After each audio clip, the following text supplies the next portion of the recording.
இப்ப நம்ம சென்னைய எடுத்துக்கிட்டோம்னா, பெரிய பிரச்சனை வந்து ஃப்ளட்டு தான். அது ஏன் அப்படி நடக்குதுன்னு நெனைக்கிறீங்க? அது சரி பண்ண வாய்ப்பு இருக்கா? சரி பண்ண வாய்ப்பு இருக்குதுன்னா, கண்டிப்பா கம்மி பண்ணறதுக்கு மேபி வாய்ப்பு இருக்கு.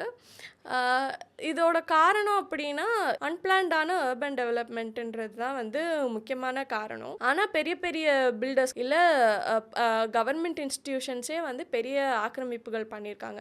நீங்க எம்ஆர்டிஎஸ் எடுத்து பார்த்தீங்கன்னா, அ பாதி எம்ஆர்டிஎஸ் வந்து பக்கிங்ஹாம் கால்வாய் மேல தான் போகும். 2000 ஏக்கரோ, 3000 ஏக்கரோ வந்து அரசு ஆக்கிரமிப்பே வந்து அந்த வெட்லாண்ட்ஸ் மேல இருக்கு.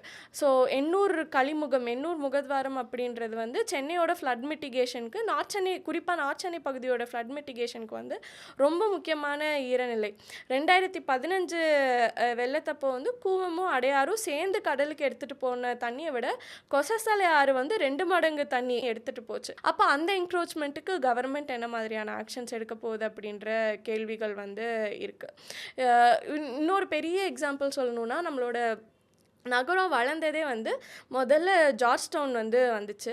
அத சுத்தி மயிலாப்பூர் மாதிரியான கிராமங்கள் இணைஞ்சது. அப்படி வந்து நகர வளர்ச்சி நடந்துட்டு இருக்கும்போது வந்துட்டு, மாம்பலம் வரைக்கும் வந்து சென்னை சிட்டி இருக்குது. அப்போ வந்து நுங்கம்பாக்கம் லாங் டேங்க் அப்படின்ற ஒரு மிகப்பெரிய நீர்நிலை. அதுதான் வந்து சென்னையோட வெஸ்டர்ன் பவுண்ட்ரியா இருக்குது. ஆனா, இன்னைக்கு அந்த ஏரி எங்க இருக்குதுன்னு பார்த்தா, அதுக்கு மேல தான் வந்து நம்மளோட டி நகர் உட்காந்துட்டுருக்கு. மாம்பலம் அதிகமா அர்பனைஸ் ஆகும்போது, பெரிய அர்பனைசேஷன்ன்ற ஒரு விஷயம் நடக்குது.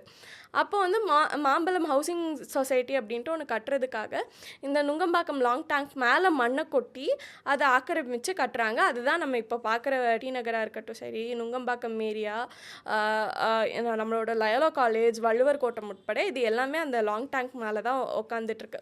ஸோ நம்ம சிட்டி டெவலப் ஆகுற விதம் அப்படின்றதே வந்து ரொம்ப அன்பிளான்டா இருக்கு.